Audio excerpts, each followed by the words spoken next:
Ladies and gentlemen, welcome to the podcast. This episode of the Mark and Martin's Revolution is brought to you by Vodcast TV, Johannesburg's premier shared podcast studio platform. If you've ever wanted to host a podcast of your own for yourself or your business, there's simply never been a better place to do it. Visit vodcasttv.com/revolution now to get yourself a discount on your first order of a podcast or podcast series. My guest today is Mark Sham. He is a speaker. I hate using the word motivational speaker. I hate motivational speakers. So he's a speaker, is what he's best known for. He's also an entrepreneur. He's got his hand in many pies, but a few very interesting ones that he's focusing on now at the moment.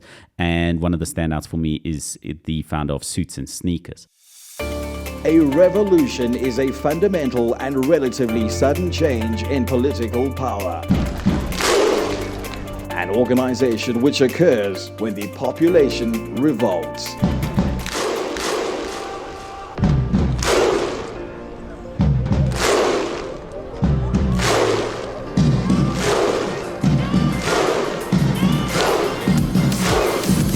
This is the Marco Martin's Revolution, powered by Vodcast TV. Visit vodcasttv.com for more. Welcome to the podcast, Mark Sham. Thank you. That is a very silky, smooth radio voice. Thank you, sir. Thank you very much. I wanted to be a radio DJ for the longest time. I think I've said this on 3 or 4 of these podcasts. I desperately wanted to be a radio presenter for the longest time. I was a musician in school, studied music, came out of school with like a recording studio at home, having built it up slowly, working in music shops throughout my education process, studied music, wanted to be a musician, built this recording studio, went to go work at a recording studio that did radio stations for casinos and things like that. And I was like, tried to partner with the owner of that place. He offered me very little, sort of laughed me off. So I was like, okay, I'm going to go do the same thing you do, but for shopping centers. And that's how I started, got into radio, started producing for commercial radio stations at that time. Couldn't get a presenter for one show I needed during the time of shopping center radio stations. One of my presenters said, you just do it. Yeah. So I was like, bit the bullet, went into it, and then like was desperate to be a radio DJ. Desperate, want to be a radio DJ. 2011, I was on an internet radio show with my friend Patrick Hayworth. He had just left 947. We did that radio show and we were like, this is just the start of us getting a job in a radio station. You know, Yes. 5FM, 947, Jacaranda, we went to all of them, trying to get a job as a radio presenter. Wanted it so badly, never happened. Carried on the entrepreneurial trip and knew that this was the space, this was the future. Yeah. Now you're doing something better than the radio setup. Exactly. And I mean, I still love music radio, like the format. I'd love to do something like that, maybe like a Spotify playlist that's got little 2-minute clips, like a radio presenter, but then broken up with music. I love to explore that space. So I think there's something to that. I agree. But I've fallen really in love with this long format conversation of having a conversation with another person. And I've just recently introduced me speaking just to camera with my thoughts, which is the hardest thing in the world. Yeah. I think people don't realize that you do it regularly. I look, even just to touch to that point, that even speaking to a camera directly is very different to speaking on stage. It's for me, the most natural thing in the world is to get on a stage and speak to an audience. I just slip into a conversation mode and it's beautiful. When I have to look dead at a camera and now there's this cold eye looking back, it does something different to your brain and it definitely takes practice. And I'm definitely getting better, but I don't know if that's like, some people do it so effortlessly the other way. And I don't know if I'll ever be some of those people. I'm surprised by it, especially younger people. I think they've just grown up more used to speaking to a phone, right? Just them speaking to a phone, not having an audience on the other side. And I think for us, it's like this deafening silence of looking at this intimidating camera, just this black eye just staring at you, that you have to now continue your thoughts, and then you become so conscious of your silence. You become so conscious of all of these things. It's, that for sure. But the other half, I think, doesn't necessarily have to do with age. For example, I'm just at my most comfortable like this right now. I love this. I'm looking at you. I'm talking to you. I'm not second guessing my thoughts. I just naturally feel, even though there's a camera here, I feel zero nervousness. But this act of engaging with the person on the other end And speaking is doing that, but just with a whole bunch of people in front of you. And you get this incredible feedback loop, which for me, just the type of person I am, is a wonderful thing. I always have this joke about being on stage is the most fun you can have with your clothing on, because it just is so much fun for me to take an audience on a journey and get this feedback. I especially love when they start off a little bit standoffish toward me, not sure where it's all going, and you watch it unfold over an hour. It's one of the best feelings in the world. So some of that is lost when you're just talking point blank to a camera. But I do think, like all things, if with enough practice, everything becomes second nature. And as I'm also starting to talk to a camera directly more often these days, I'm definitely getting better. If I watch some of my content from a year or two ago versus now, I definitely feel much more natural. It's just much more commonplace for me now. So yeah, on one end, I think there is something that's lost, but it also depends on the type of person you are. Mr. Beast, he's got this famous line around, he doesn't like talking to people. It's hard for him. But the opposite is true. He's been speaking into a camera his whole life. So I suppose something of that has to do with it. Yeah, exactly. I think what you say about watching things unfold with an audience, I think comedians find something similar. We had this horrible stage of comedy during the pandemic where we had Zoom comedy thing, and it was horrific. You know, it just wasn't funny. It wasn't great. And then even small audiences are a big thing for comedians, and they like to ebb and flow between them. They like big audiences, small audiences, and everything in between. You probably share something similar to them, is that they all give you something different. Yeah, these audience sizes. But yeah, the element of speaking to a camera, and it's funny, is obviously the space, the podcast, a little bit of a hobby for me in many ways, but the real business is that we rent out this space to many clients. And a lot of the strange complaints that we get with this space in particular is that, we're not seeing your face enough, like the cameras are too side on. And this is my favorite space to have a conversation. We've got another space where it's more TV style, where presenters are like I'm speaking to you right now, Mark. How was all of this going? It's so unnatural. It's horrible. And it's something that industry professionals do really well, is hide the idea of them not having a real authentic conversation. Yes. You know, they're faking it. They're faking it for the best camera angle. They're faking it for the idea of the best lighting. They're faking it and that's why I love this space conversationally. I've never had a podcast conversation of my own in the other space that's more TV style, just to try and make people happy, for that exact reason, is that I don't want to care about the cameras. I don't want to care about these microphones. Yeah. I want the authentic conversation to be the primary objective of the conversation. I want to have a conversation with you. Yeah, I mean, I think because we were having a little bit of this chat off air, but because digital has now moved to being measurable, the winning formula is clear here, in that the storyline and the quality of the content angle is first. But I do think you enter into a bit of a social agreement with people with this medium, where it is, number one, is your content of value to the audience, first and foremost. But you also have to be entertaining, because you're kind of in that game. Because I could sit here and read a book with the most incredible knowledge, and I could do it in a monotone voice, and you'd fall asleep in 5 minutes. So you have to be super valuable, super entertaining. And then I do think, since people are watching with their eyes and listening with their ears, you know this when you watch a really bad video with bad sound, like it sets you off immediately. So the production quality does matter. There's no question about it. And that's why I think you're sitting in the pound seat here. But if you were to pick a trade-off, I would go slightly less on the production, more. So if something is slightly less, more side on, but you and I get to interact with each other, and people get to see those very real expressions and conversations, which is far more natural, I know which one I'd pick. If I get to do both, that's a win. It's just obviously very difficult to put a camera straight behind you and straight behind you, because then in the back of your shot is a camera, in the back of my shot is a camera. So this is what it's going to do. We'll just talk to you sometimes, and every once in a while we'll address you, and now we're winning. I think that's the way to work. I think quality is fundamental, like you say. You don't want to sacrifice on quality, but you don't want to be falsifying things for the idea of adding some false sense of quality. Yes. So the idea of traditional TV, Oprah couches set up in the least conversational way, so that they're facing an audience, and Oprah's looking at Tom Cruise, but not looking at Tom Cruise. She looks like, it's sort of like in between. It's like this sort of in between look, so that you're more face on with a camera. And that obscurity, I think that's now nonsense. Yeah. You know, let's not try sacrifice quality. Let's try produce quality content for people, but authenticity, like don't sacrifice that. I think people have finely tuned bullshit meters either way, right? Because we are so bombarded with so much content on a daily basis, whether it be billboards, how many do you drive past a day? For those people that do still listen to the radio, you're constantly being fed these input systems, whether it be ads, the radio voice, what have you. And then, of course, endless social media, YouTube. So we can pick up on the drop of a hat when something is off.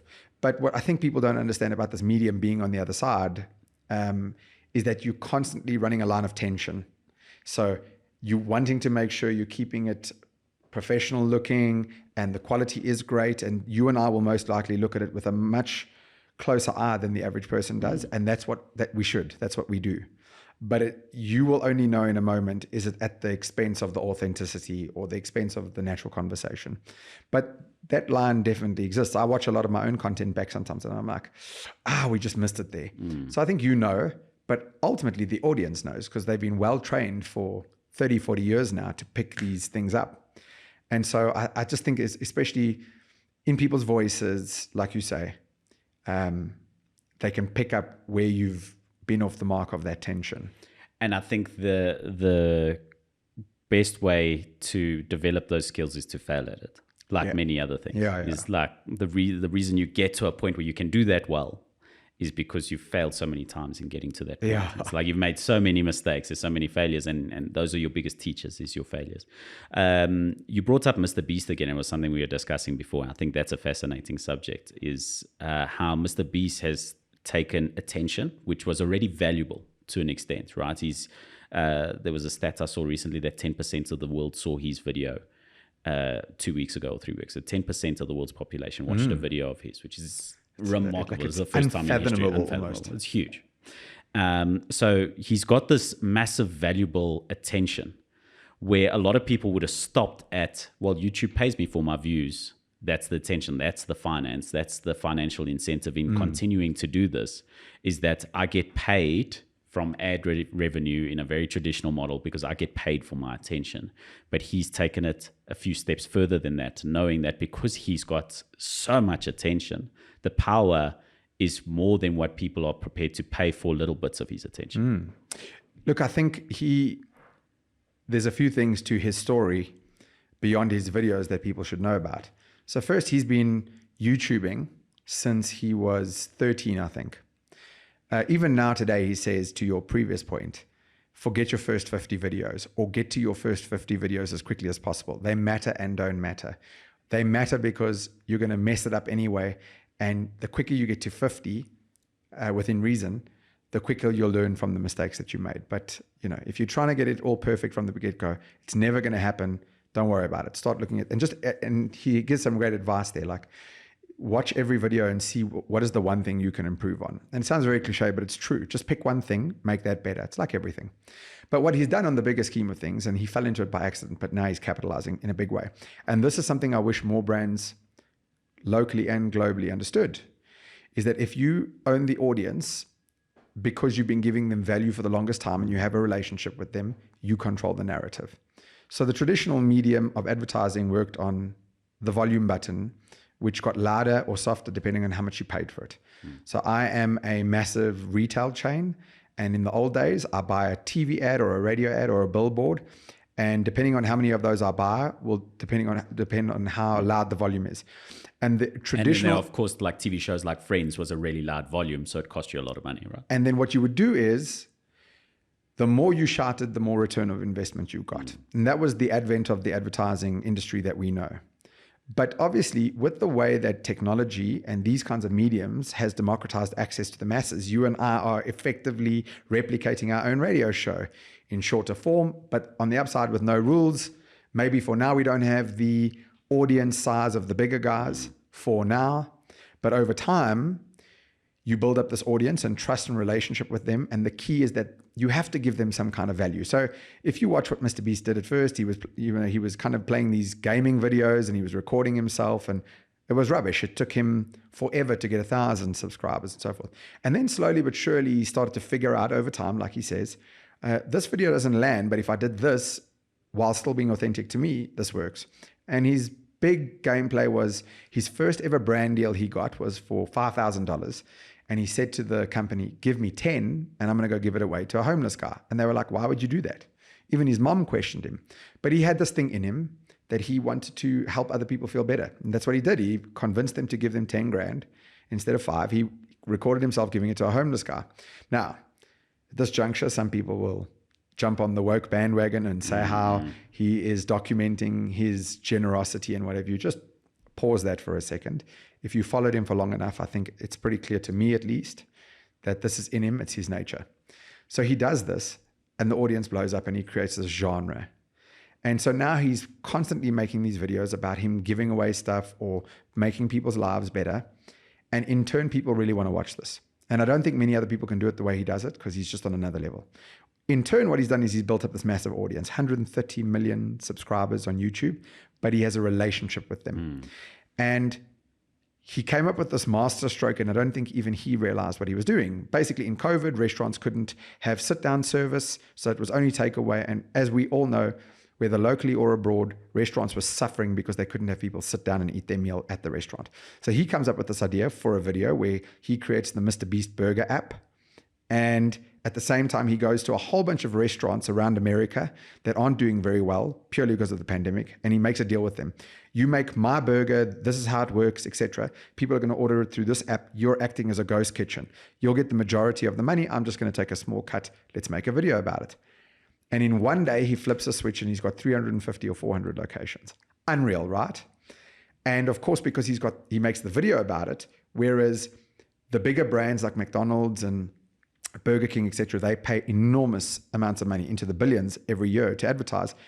Mr. Beast is getting paid by YouTube to advertise. And he does it in his own creative way. And so overnight, he switches this app on. He helps a whole bunch of these restaurants in the process. And he builds up this idea of Mr. Beast Burger. And this leads him to thinking, well, I should actually open up some of my own locations, because this is working. And he recently broke the world record for most burgers sold in a day, 7,000, where previously the record was 2,000. Just think about that. The mall had 15,000 people. There was a point where they had to evacuate some people because there was a safety risk for that many people being on those levels. And he put out one tweet and a video about it, and those people arrived.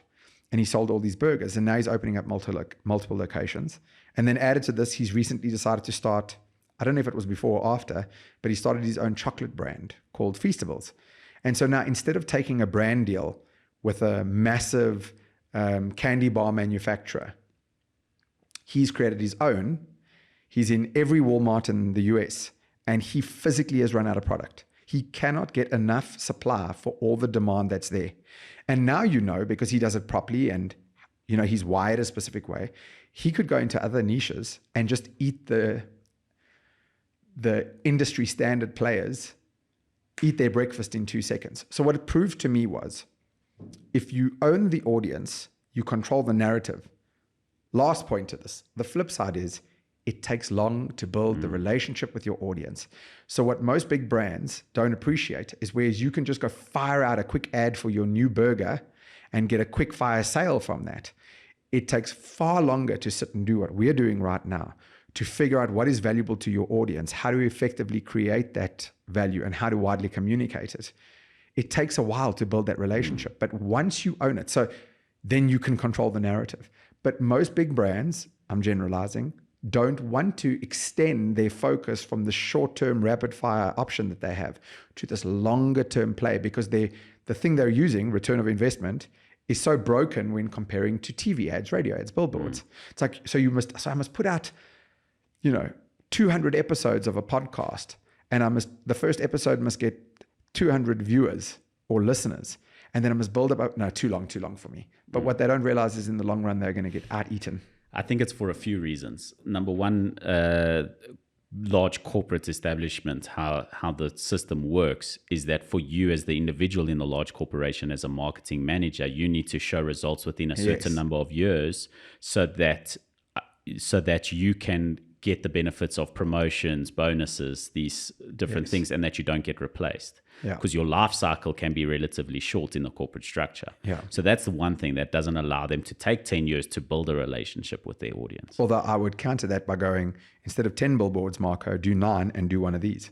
Exactly, because what Like, you do guys, both. you I'm guys not are, asking, yes, I'm not asking and I'm you not to, saying you yes, must do, sorry, I'm not I asking agree. you to do one or the other. I'm saying even start out small. I agree completely. And so Yeah, the it fact doesn't that this place- cost much. Yeah. What should be happening here, I'm not saying you're not busy, you are busy. But what I mean is that this beautiful studio here, there should be a queue for 200 kilometers out this door. They should be begging you to be creating this All content. businesses to create content. You should not know what to do with yourself and turn away bad customers, and you should have 3 Lambos and Ferraris because of, that's what should happen. Because if people understood how these mediums work, but they don't. And that's okay. It's equally why in my own life, I've gone from marketing other companies to creating my own brands and becoming my own customers. And then what happens is these brands will most likely come on board. Some of them have already, but then I've got the creative control. I mean, and within reason, I'm obviously trying to satisfy their needs, but I've got the creative control and I take it in the direction. And anytime someone steps on my value system, I leave it. And the best way is that I can get monetization from 2 areas. Once you build up your following through YouTube, they will pay you, as you pointed out. But I think of that as passive, or what they call found money. It's just found and it's amazing. It's spare. And then the brand deals. But the bigger you get, some of these guys are making like, on the low end, they'll make $100,000 a month off YouTube AdSense. And on the upper end, the top guys are making millions. So at that level, it's not found money. Yeah. But they get the creative control, and then brands are begging them. I think what's important for people to establish with you is you're a personality, you're a character and very front facing in your business, in your offering, and handing creative control over to you should provide a lot of trust in them, that because knowing your personality, knowing that you are looking to provide them with value, you're not trying to listen, just give me your money and I do what I want. But it's in your best interest because I know you're trusting me as an expert in this to give you the best results. Yeah. So I think that's also a key element in it is for them to actually forget or try to forget what value they perceive they should be getting out of something and trust that you're going to provide them with the correct value. Because as you rightly said, if a brand comes on board and says, listen, I want this for like a 30-second spot on your Like a Tourist page, which is fantastic. You should check it out, by the way, Like a Tourist on YouTube. I want a 30-second spot where you've now just had pizza with your girlfriend at the best pizza place in, Dalmas, wherever you are now, the best pizza spot. You've just had it. Hey, speaking about pizza, if you can't make it to Dalmas, go to Debonair's. Debonair's have the best pizzas. Not going to work. No. You're going to throw away your audience. Whereas if a brand wants to really get involved in you, they have to be relatable and relevant to the subject matter. And it needs to work. And they need to trust you to be able to make that work. Well, it's the finer balance that you're talking about on the other side. Creators like us are equally walking a tightrope constantly. And so everybody's accountable to someone, which I actually quite like. And you rightly point out, on the upside, digital's measurable. So if a brand is coming to me and there's alignment there, the reason I'm asking for the creative control is because digital's measurable and I can show you that what I do works. And I often have this fight with brands. I won't mention names because it's not worth it, but I'll often say to them, okay, take Facebook, for example, or any social network that you want. Open up your back-end insights. I'll open up mine. Let me just teach you a few things, or let's see. And if I've got it wrong, because the numbers to a degree don't lie. And above the numbers, the sentiment doesn't lie. I think what's happened is in an era of measurement, we've become so befuck about the measurement tools that we forgot that it's sentiment over metric. And even that's lost. Because you can do some pretty dodgy things to get metric also. For example, some big brands will use their social media channels to ask a question. It's super insincere. It's a big internet service provider asking how your day was, or they're trying to jump on the Valentine's train, or we win the Rugby World Cup and they try to jump on that. But again, people have finely tuned bullshit meters. There's nowhere to hide. So they'll do those things, and sometimes they win, or they'll throw competitions at it. And competitions are highly effective done in the correct context. But if they're just done for the sake of engagement, what happens is it's a lot like sticking money to yourself and walking down this mall strip and thinking that every person who takes 100 Rand off of you is your friend. It's not. So it's all these things that people have to understand, especially brands. And it's moving so fast that whatever you and I talk about today, in 3 months, it'll be different. I'm sure at some point we'll segue into like the idea of ChatGPT and all of this, but it just shows you how fast the pace is moving. So actually we have a psychological issue here, is that big brands and people at large get very comfortable in their rituals and their comfort zone. And they just don't like this pace of change. And yet the world is really up for grabs for the people who are willing to change their minds, often based on new information. So as a final point to my end, when I do get involved with brands, I'm very lucky with the intersection. I'm very lucky with the intersection of what I do. On one end, I speak in front of the camera. So I understand content from that perspective and engagement and entertainment. And my livelihood depends on it. I only get booked more if I'm really good at what I do. So am I good at speaking? Yes. For 2 reasons. People pay me to do it.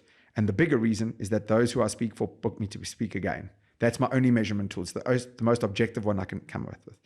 I've run events and a lot of that stuff for a long time. So I'm also involved in the back end. How do you get people to attend an event before they've heard the speakers? So how do you market this narrative to get people to listen? And then I come from a digital marketing perspective. All of this has allowed me that I've got a digital marketing workshop, and I only mention that because if brands want to jump on board with me, they pay me for half a day to sit down with them, to show them the measurements, the analytics, the tools, the understanding, so that we're at least roughly on the same page. And also it buys me a bit of, not just credibility, but it buys me creative control. That they go, okay, instead of, we don't know how it works in the back end, but because we took this half a day, we now understand it. But all I know is that Marco and Marco are going to drive 72 Lambos, not really, but we're going to be able to buy 72 Lambos at some point because we understand this medium and the world largely doesn't. And the modern consumer, I think you can see any psychological study, and I think this accelerates the idea of why Mr. Beast is so successful, is that the traditional advertising model came into place for baby boomers. And they were very serious people. And then because of the hardship that they came from, they were almost selfish or self-aligned or whatever. They were in like a survival, I wouldn't want to call them selfish, but they were in a survival state of mind. Yeah. You know, it was very much about gain your own benefits. There wasn't much about the environment. You speak to older people today about global warming or climate change or whatever, and they'll be like, like not a big deal, whatever. And then the younger consumers, who are now the main consumers, the largest money consumers on the planet, are millennials, and then Gen Zs further down the line, who have a few other requests from a company. You know, it's like the marketing used to be like, is your product good? Is it the cheapest? You know, do you have the most affordable good product? And now there's so many other factors in it. It's like, how do you benefit the environment? What are your social ideals? There's all these other factors that the modern consumer looks for. And then what else are you providing me? Why do you deserve my business? In a more competitive space than what we used to have, there's more startups, smaller competitors in your space who are perhaps more environmentally friendly, and their product's not as good as yours, and it's not as effective, and it's a little more expensive, but they're prepared to go for them because they'll make that sacrifice for the benefit of the environment. Things like that. And I think Mr. Beast gained so much success from giving money away to people, to human beings, and it's like, let's give away money, let's do this, let's do that, let's help change people's lives. He's gained so much attention from that, rather than let me mindlessly entertain you.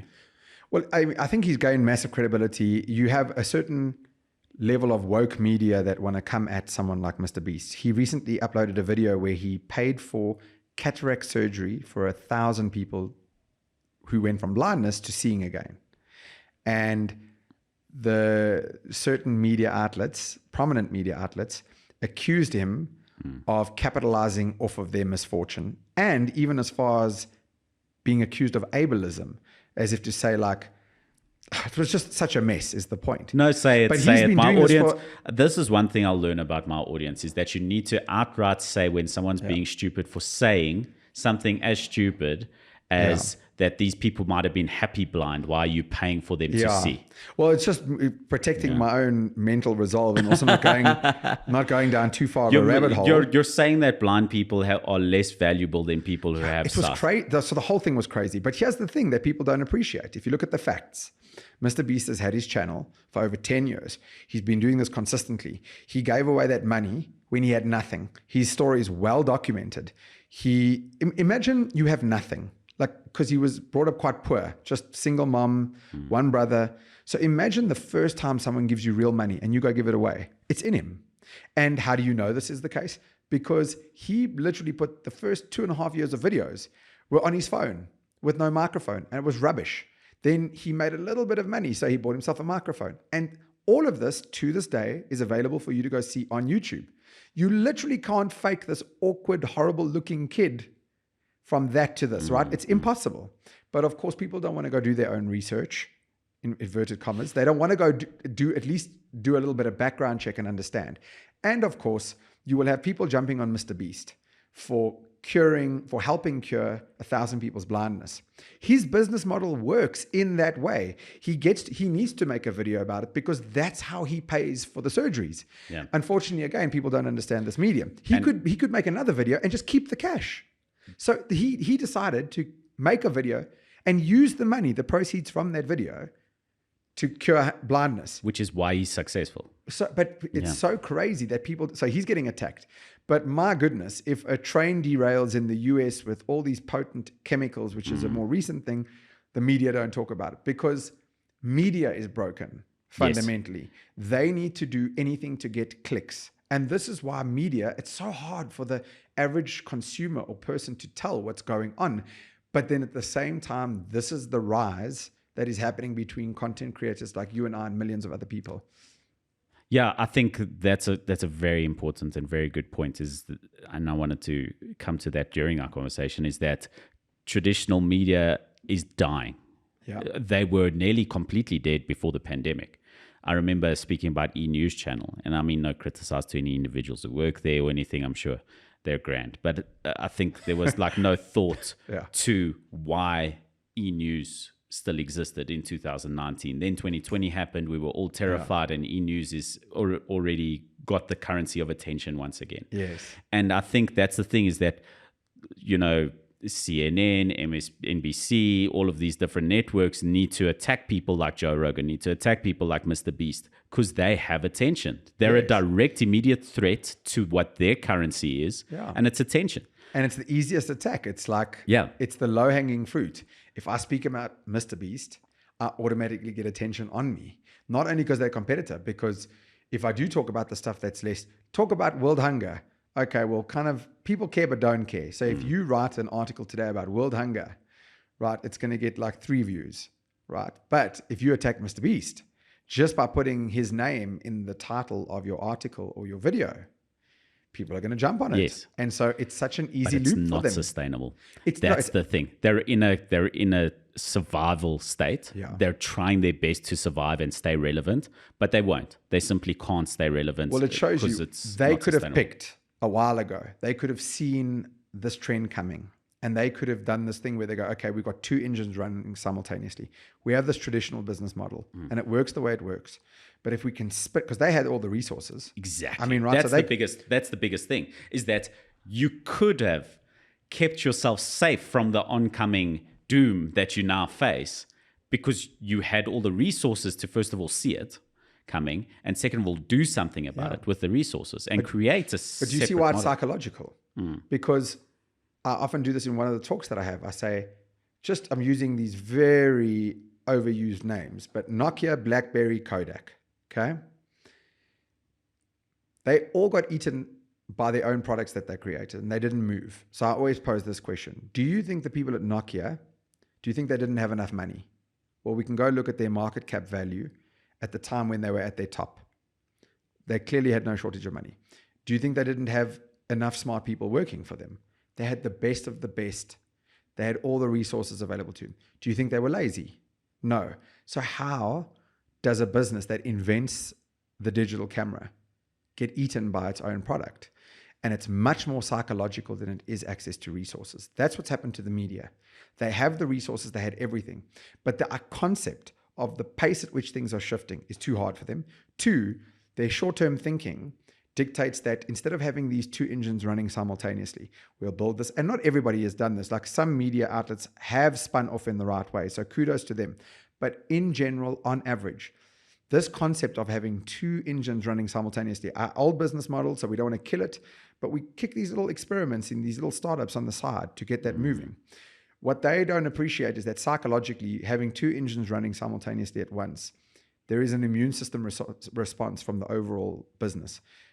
Engine number one, it feels threatened by engine number two. And that's if we even get to the point that we have the chutzpah to put two engines running simultaneously. These guys simply said, what can that do? We'll be fine. We're Nokia, we're Kodak. And then you blink, and because they don't understand the exponential shift of technology, they blinked and all these guys were eating them. And it's hard for me to feel sorry for them, to be honest with you, or the media outlets for that matter. I often say this about corporates is that obviously they have a fear of disruption because their current operation model relies so heavily. They make really good money off of the way things currently are. Yeah. So if we put blinkers on and we hope and pray that something doesn't disrupt our current business model and we can continue down this road and keep making money like this for a really long period of time, we're safe. Yeah. That's wonderful. But the thing is, if you take those blinkers off and you accept the reality of the situation, then you understand that even though your current business model is fantastic and it's doing really great work and it's working well, it's at risk to other disruption. Yeah. And this is why I always think that companies should almost split into two in many ways. Is you should have your current operations management team running operations the way it's going, and have a disruptions manager, have a disruptions department that can now go separate from the business. Sort of, you guys can both keep your blinkers on towards one another, and the disruption department should be looking at what's next. Yeah, I think that's an ideal world. And they should be separate. But now you add the factor of a lot of these companies being listed, and what they're doing is they're running on quarterly profit and losses. So the system, in a sense, is so hurt unless you are one of the guys like Bezos did with Amazon, where he trained his shareholders from early to see that profit is like crack cocaine and you cannot sniff it yet. We put for later. He's one of the few guys who got it right. Elon Musk got it right in a slightly separate way. But being a listed entity, you live and die. And you mentioned about those people operating in the businesses. Their jobs are on the line by what the quarterly profits and losses say 4 times a year. And then to add to that, why I love the concept of psychology, and it's largely where my speaking's gone, is the things you did to get here won't be the things you need in the future. What we have right now around the world in massive industries is you have people running those businesses that have an incredibly impressive track record. They're highly successful. But what they did to get there isn't going to be what they need to go in the future. So you've got these older generations, and again, I'm generalizing, but you've got an older generation at the helm of the ship, and they don't understand the new murky waters. Added to this, what they don't appreciate is that in 2023, a small startup can go get some VC funding and use technology to have the equivalent of 5,000 horsepower. In the old days, the only way you had 5,000 horsepower is you had to be a massive conglomerate with 5,000 staff, and then you were 5,000 horsepower. But now, having a company with 5,000 staff or more and a bad mentality or an outdated mentality means you're a fat, ugly old ship in fast-moving waters. So people like you and I, if someone comes to, I often think like, what would I do if someone came and dropped the US dollar equivalent? Like, here's $10 million like some of these guys get. I know what I've been able to achieve with a tiny fraction of that. And I often look at it because small startups, especially in South Africa, have no choice but to be unbelievably efficient and just really frugal. The amount that, and I'm not alone on this, by the way, but the amount of success I've been able to achieve because I had no choice, especially after COVID. What happens when you turbocharge that? I've got the right mindset. I've got a number of staff, so I do have resources, and I just have technology. And I'm constantly trying to disrupt myself. So for me, I feel very comfortable. I think that's actually one of the values of speaking for a living, is that it actually acts as a reminder to myself. Because think about it, I talk a lot about future thinking for businesses. I get paid to do that.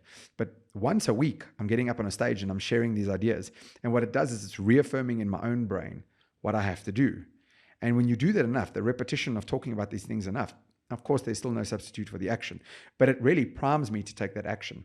So I'm not scared anymore about where I need to shift and what I need to go. If you told me in 2023 I would own a hybrid eventing venue with 2 video studios and I'd be doing like a tourist, and it's that a while ago I just disconnected myself from the noun of my life. In other words, I stopped seeing myself as a speaker. I just saw myself as someone who speaks. I stopped seeing myself as a marketing person. I just do marketing. And so this freedom from the identity that I previously held on myself, and it happens to a lot of professional services, but I'm a lawyer. No, you're just lawyer. And if you can disconnect, it means that in 2 years' time, if you have to not lawyer, or you have to lawyer differently to move, you stop holding on to that identity that often acts as an anchor, keeps you to the bottom of the sea floor. So for me, I've become invigorated lately. It's hard. It's emotionally and mentally expensive, but I like the idea of the shift. I like that I'm never set in one place, and that however I thought my video studio is going to look today, it might have to change in 3 months. And then we might have to redo it again. Of course, you run the risk of going the other way where you're constantly changing, you have no stability. But I'm talking about the mindset of being comfortable with the idea that you are okay to change your mind, often based on new information. And this is why I love the psychology. Yeah, don't come from a place of fear. I think that's the big thing, right? So the fear of loss, or the fear of losing what you've currently got. If you're able to not make decisions based on that fear of loss, so that you can make proper business decisions with a clearer mindset, I think that's key. This is a very good segue actually into, I'll let you finish your point before we move on, please go. Is into artificial intelligence. Obviously, that's the big disruptor conversation since the introduction of ChatGPT in November. Now, Google obviously talking about Bard AI coming to people within the coming weeks to the public, which will then initially be part of their search engine offering. Beyond just the chatbot AI, I don't know, I mean, you're in the media space, you will have seen it, is the great steps and strides that creative content creation has been making in the AI space. Like otherworldly. Yeah, certainly the image generation AI has been remarkable.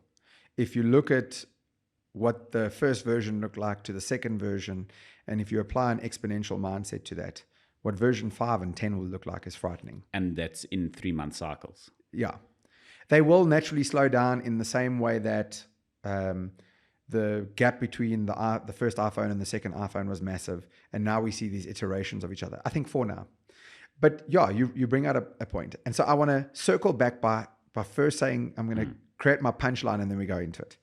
The punchline for this entire conversation is, when I do these talks for a living, I often get asked this question, like, how do I prepare for the future? And I always say to them, no one is actually a true futurist. We're actually, as human beings, very terrible at predicting the future, even futurists. So I can't tell you what to do. I can't even tell you what to think or what to memorize. I can only tell you who to be. And that is a mindset shift that's very hard to get. But what I mean by that is, I have no clue where this AI thing is going, in the same way everybody else who's got a big mouth and says they know where it's going, they have no clue. All we know is that there's this avalanche coming at us. And so you can only become the type of person that gets really good at dealing with avalanches. So again, I'm going to create the punchline. I can't tell you what to do, what to think, what to memorize. I can only try to teach you who to be. And so these age-old principles are becoming so true in an era of all this change, AI, etc. How do we deal with or prepare for the future? Well, first prepare for massive change constantly and be comfortable with constantly being uncomfortable. Very cliched, but very true. What is your relationship with pain like? I mentioned this on a multitude of fronts, because if you can get used to the idea that change is painful, that reinventing yourself is painful, that doing things outside of your comfort zone, failing often, being rubbish at new things, if you can get comfortable with that, you are going to win in this new era. But then, of course, you have to do your homework. So this AI, I think that ChatGPT obviously took the world by storm. It showed many flaws in how humanity works. ChatGPT has its own bias because it's trained by human beings. They're trying to figure that out. We will regulate the hell out of this thing. You'll have the wrong people regulating it. Governments, for example, although I sometimes think some of them are trying their best, you have a lot of governments regulating business and they've never run a business. And we see how catastrophic that is. Now you're going to have government officials trying to regulate AI, but it's coming. Yeah, but you look at the US Congress, who's the number one regulator of all of these technologies, right? Yeah. And they're the ones that are probably going to regulate artificial intelligence. And they're the ones who have been very clearly by independent small media people shown to be committing investment fraud, right? Is that they're using insider trading. They're better traders than Warren Buffett. Like 60% of them performed better. I wonder how they got that right. You know, it's like Nancy Pelosi's husband, who was the most successful trader in history, puts a bunch of money into Nvidia stock, and then the United States government announces that they're going to invest in developing silicon software, like silicon hardware internally. You know, so it's like these are the people that are going to regulate AI. Yeah, you know, and that's kind of part of the pain clear. for us, Marco, is that we live in this like weird paradox world where as individuals we have more power than ever, but less power than ever. So you and I can create our own podcast to start influencing. It's just these time spans that people have to get used to. But yet someone can hypothetically regulate that no podcast will ever be allowed again. This happens in the form of media censorship around the world. So again, we're kind of in this tailspin of and a transition from the old world to the new. And it's very confusing because we have 1 foot in the old and 1 foot in the new. As far as like ChatGPT and the AI goes, I think the people who are going to benefit are again, early adopters, obviously, but people who try to go out of their way to figure out how do you become symbiotic with a lot of these mediums to create value. Because in the era of choice, people spend money based on how they feel. And in this world where we've got democratized access to all these tools, it's become easier and harder than ever to create value for the masses. So people who are figuring this out are always going to win. So again, if I see myself as a designer, a graphic designer, and now this generative AI can just produce much better imagery than I could, the question is, do I fold my arms, huff and puff, and say how the world is passing me by? Or do I figure out, or do I simply remove the identity holder that I have in my head that I'm a designer, or do I design? And if I design, I figure out how to become more symbiotic with this tool to create better value. And if you don't, someone else will. So for me, like I'm following the ChatGPT thing and Bard and Sydney and all of these very closely. I listen to a whole bunch of stuff more out of fascination and curiosity. There are times where it's scary. It's not so scary for me right now because it's not necessarily eating my lunch, but I can understand some industries getting woefully scared. But again, this is why the psychology matters most. If you see yourself as a designer and you have to be the core creator, you're in real trouble, especially when version 5 and 10 come out. If you see yourself as someone who creates value through design, you're going to jump on these technologies, get very excited with it. You're going to figure out how they work early on, and you're going to see it as a symbiotic relationship between you and them, and you're going to figure out how to use that symbiosis to create value for people on the other end in a way that other people aren't. And so that's why it's not as scary to me. But again, I haven't been immediately impacted. And I do understand there's some very real industries that will. But this has happened time and time again. 80% of the world were farmers up until the 1900s, right? So how many people around the world got disrupted by that? The whole world worked on horse and cart, and now horses are for rich people and cars are for poor people. It used to work the other way around. So these massive transitions have been happening for the longest time. Maybe they just happened a bit more slowly. But even then, when the car came out, they were cheap, it was easy to get hold of, and there were these massive transitions. And we just don't have the benefit of being able to live for 300, 400, 500 years and see all these transitions. So this is new to us. Like pandemics, I didn't know that governments around the world could actually create lockdowns. I didn't even think that was a possibility, but I didn't live through 1918 and neither did you. And by the way, we didn't live through a whole bunch of them that happened before that. We just had no clue. So this idea of a pandemic happening and global lockdowns happening, I thought it was impossible. I just would never have considered it. When you're sitting in COVID and you've got nothing better to do and you're watching the History Channel and you realize how often this happened, you're like, oh shit, these cycles have happened many times. They do have different contexts to them. So right now, the pace at which the change is happening is faster. And there's no question. But I don't know, can we stop it? Human beings want to progress. So you can't stop AI. You can only learn how to work with it. That's why I think it's psychology. Yeah, I think that there's a few reasons why AI is a little different to things that have happened in the past. Of course, disruptions always happen. The internet was massive. the internet itself was huge, massive disruptor in so many ways. And I think the way that AI is a massive disruptor is first of all, it's one of the first disruption tools that has really attacked the white collar worker versus the blue collar worker, right? Technology has normally attacked the blue collar jobs. And it's been very easy to brush off and say, but people don't want those jobs. You know, people of the future will have better quality jobs than the ones that technology is taking away. We're taking away the terrible jobs. Like you said, 80% of the world were farmers. And it's like, well, we don't need that anymore. You can do something that's more fulfilling and enriching. And in the early chatter of AI, probably 6 to 7 years ago, the idea was that it would replace very medial type tasks and it would allow human beings to do their one true passion, and that's be creative. Yes. And what we're seeing now with the AI trends is that creatives are the people who are seemingly most susceptible.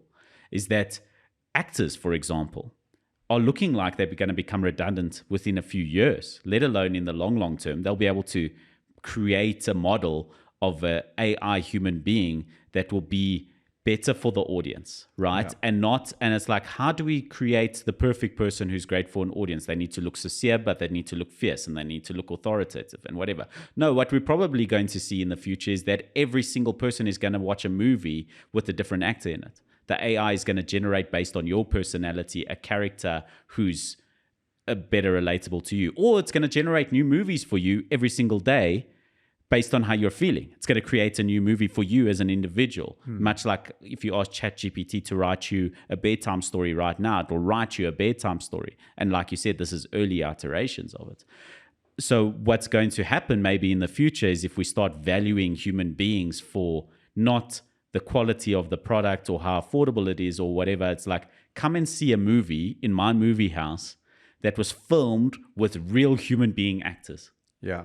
Well, I think those genres will appear. There's no, okay, so you bring up a great point, and that's why I suppose that's what I was kind of getting to around. This one has a few different contexts, but you so eloquently articulated that much better than I was going to, and I think you're right. But if you think about so for example, digitization definitely hurt print media, but it didn't kill it. And actually now, if I were to write you a handwritten note, you would value that a lot more if I sent you the email.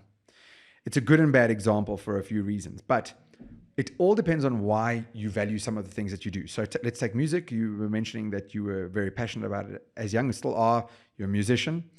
Some of the music I listen to, I just love it. I just love the sound, etc. But some of the stuff that I listen to, I really, for example, some rock bands over the last 4 decades didn't have the best voices. They weren't like pitch perfect and everything, but they were incredibly engaging on stage, and you followed the backstory largely to that. That's the allure to some of it. Sometimes it's watching so do I get more joy out of watching just a DJ spin other people's records, so to speak? Or do I enjoy watching someone do the live performance of it? Well, watching someone be able to create that is much more interesting to me. Otherwise, what we would have done in nightclubs, as an example, is just literally press play button and let it go. And that's we don't do that for a very specific reason. So these niches will still exist. I think when you take the acting and movies example, like, yeah, sure, I think some of the stuff I'd want to watch. I'd want to watch, I mean, we kind of do already. We watch these kids movies and some that aren't any kids movies anymore, but it's literally generated, CGI generated. And it's amazing to watch, but is that my favorite genre? No. I'm sure that I would enjoy 1 or 2 movies, maybe even more, of AI creating what looks like a real human being with real emotions. But half of the allure to me, when you watch a new movie come out and there's an actor that's done it, is half of the storyline is watching that, what was his name? Bale from Batman? Christian Bale, going from the movie where he lost so much weight, I think American Psycho, to playing Batman. That was, I think that transition, what he did there was so interesting. So it wasn't just about the movie, it was everything that he did in the background. And so I think it'll force us to become much more nuanced and figure out why. That's why people still love reading physical books. That market has actually come back in quite a big way. Somehow. Because I think some people have said, yes. So having the option is what's been amazing.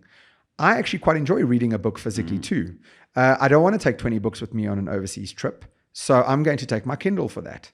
But if I'm sitting at my house on a lazy Sunday afternoon and I get given the book, I love reading it from there. But now I have the option. I think that's largely what's going to happen for now. And if not, they'll be tyranny in the streets and they'll burn it all to the ground. So human beings have an incredible knack. As much as I attack human beings for being slow proactively, we are very good at adapting on a dime's notice when we have to. COVID kind of proved it. How quickly did these corporates who talk about large budgets, how quickly did they move within a week when they had to, when they felt pain?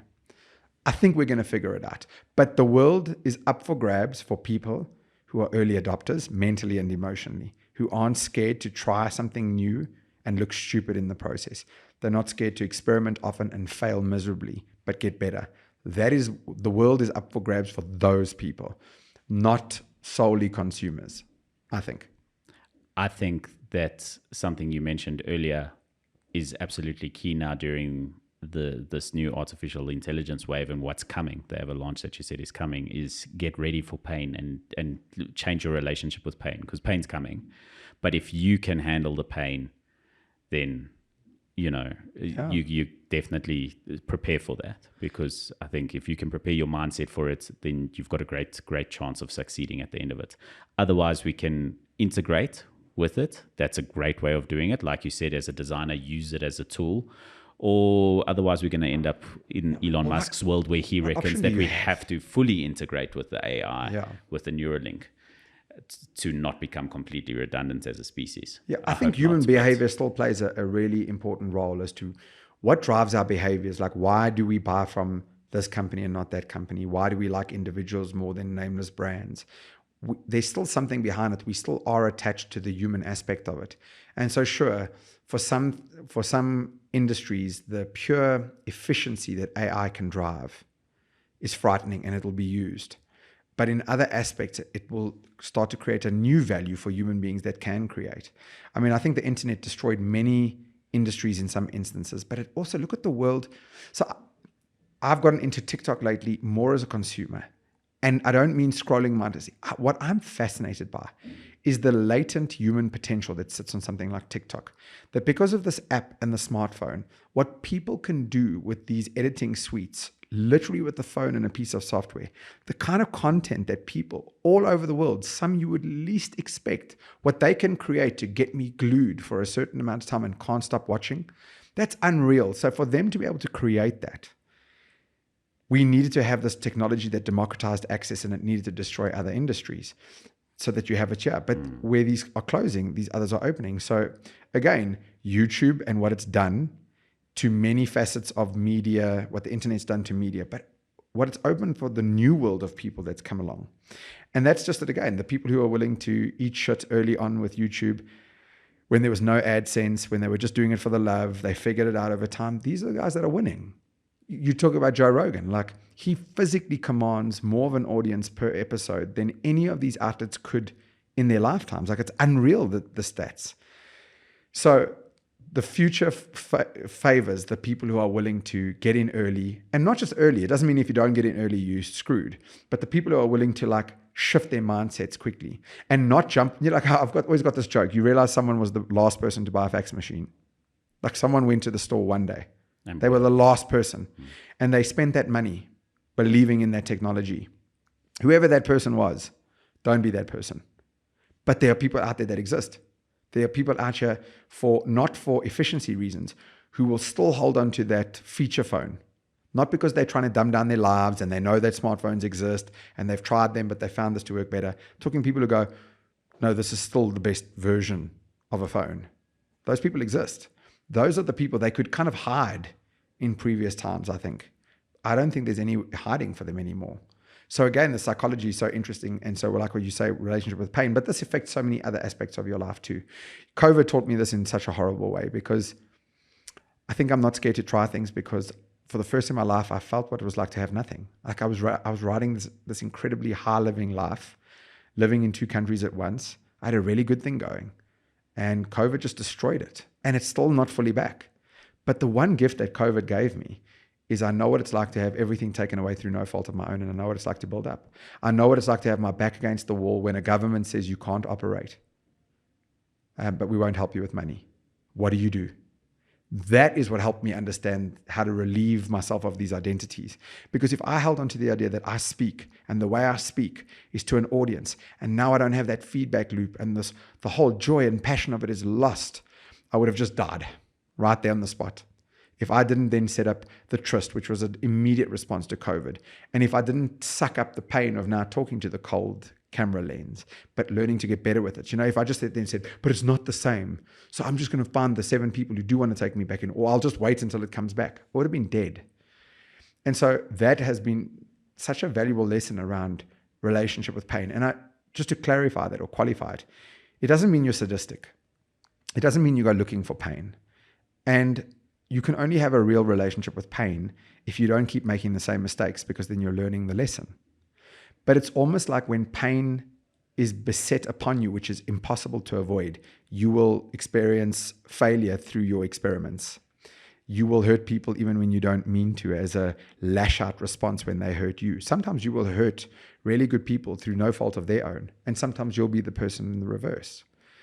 And so you have to be comfortable that in this world, because it is imperfect, there is nothing you can do to avoid pain, whether it be mental and emotional pain, the pain of failure within a business, whatever it is. So the sooner you just get comfortable with it being part of the process and understanding that it is vital to your growth, that's it. So what human beings tend to do, without giving the spiel, is that we'll do anything to avoid pain, which is impossible, and then we do anything to numb it. And the numbing part is particularly interesting to me because most people think of numbing pain in the form of drugs, alcohol, maybe sex addiction, but they don't realize that you can numb pain through scrolling on Instagram. Hell, you can numb pain by throwing yourself into your work, right? I'm a workaholic. I just throw myself, I just keep busy. There's a very big difference between focusing on what you can control and I'm going to do every inch of work every day of my life for as long as I'm awake because I don't want to deal with that. You see it. And the future is reserved not only for the adventurers and the explorers and the experimenters, but the people who have the greatest relationship with pain. I think entrepreneurs understand this. How many times for every yes you've gotten for the studio, how many times has someone expressed an interest and then battered you? Like more than the numbers of yeses. Oh, way more. And when you started this thing in the first place, like the amount of people who walk by this window, look in and then walk away, it's a form of no, it's a form of rejection. So, but entrepreneurs understand this. You have to take many more no's to get a yes. And that skill is transferable in other facets of your life. So I'm actually very excited about the future. It doesn't mean I'm not scared at times. I'm very excited by AI, largely because there's nothing we can do to stop it. I'm very excited by this constant rate of change because there's nothing we can do to stop it. Human beings want to keep evolving. You're never going to get the whole world to say, stop using those iPhones. Let's all go back to the original Nokia. We won't go back. We won't go from a gigabit internet line to a 56K dial-up modem. We just, for no love or money. So if people want to then go from 1 gigabyte to 2 gigabytes to 4 to 8, and you can't stop it, I'm excited about that world. One, because I can't stop it. But two, there's always two sides to the coin. And there is, it hurts some industries or it hurts you in some instances, but it enables you in others. I'm excited for that. I want to end on that point, but there's so many other things that I've so desperately wanted to discuss with you on this. But this would be such a perfect way to end it. But first of all, let me just say, I think to clarify my stance on the relationship with pain is where I see it as being valuable and not invaluable. You shouldn't want to feel pain. There's not the sadism idea. It's not like don't get excited by the idea of pain, but console yourself of the pain with the knowledge that the pain creates something better. So well said. And you see it with kids in sports where we've taken the younger generation and of course we suffered such abuse as young people where we were so badly bullied because we weren't good at sports and we took it so hard when you lost a football match and we try to correct that as parents now, as the current generation of young parents, and we started like giving participation prizes and not keeping sport,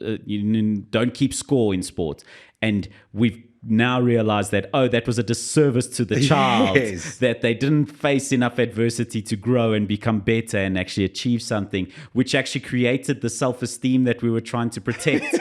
You know, So true. we were trying to protect self-esteem because like, oh, I don't want to hurt my feelings. I don't want to hurt the self-esteem. But we didn't create the self-esteem in the first place. It was so important to create the self-esteem in the first place. And that's how we need to see pain, is like, don't desire pain. Don't want pain to happen. But when pain comes, be ready for it and console yourself with the knowledge that pain is going to create something new for you. It's going to create character. It's going to develop you as a person. Yeah. And that's what pain's going to do. I think you so brilliantly articulated that. And it's so funny. I just say, because I have to double back on what you said. It is so true. We created the very thing we were trying to defend. I think if we ended on any good point, it is that.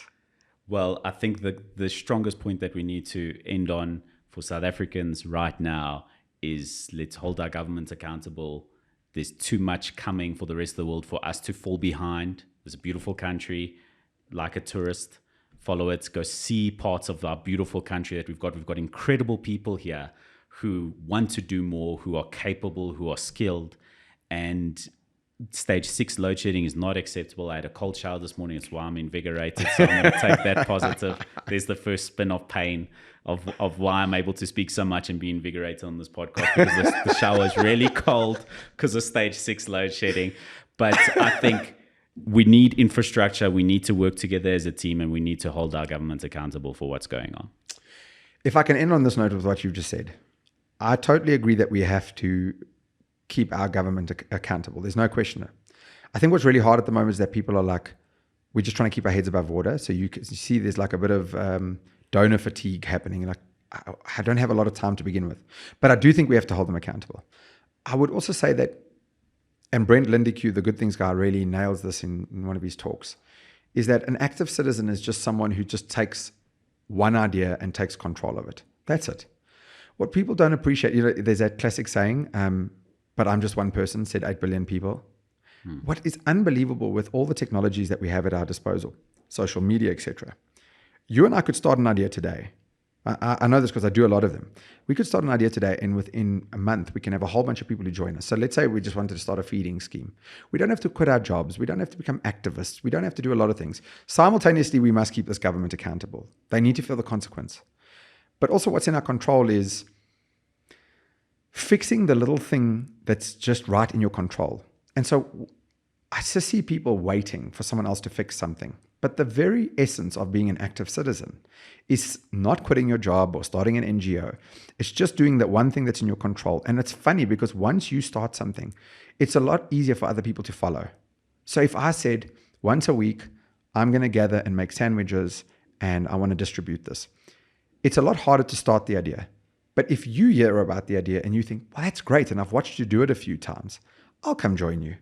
Now the plan's set and you join. It's easier for people to follow. So oftentimes the active citizen is the one who's just willing to endure the upfront pain. They're wise because they want to make the world around them better. And it's actually not hard to get followers. I'm not punting like a tourist here, but as an example, it was such a good example. Hey, we've got such a beautiful country, and I want more people to act like tourists in their own country. And so what I said was, I've got the means and the resources to go document these. But what's starting to happen is that other people are starting to do the same, because I'm starting to try to get them into the paid forward mindset. Very few people outside of content creators were doing it. But now we've got this little army, a few hundred people that are also documenting when they go to a new restaurant. And if that implores other people to go visit that restaurant, now you've got a little bit of a circular economy going. It's such a small thing, going to a restaurant, or when you're out somewhere and you've had a good experience, just documenting it for the sake of showing others. But people weren't largely doing it. They don't need a video team like you with drones and sound and everything. But that's active citizenship. Yeah. It's just you start the idea and a few people who resonated with it jump on board. And then imagine a whole country doing this, or at least a good percentage of people doing this. But we do have to hold this government accountable.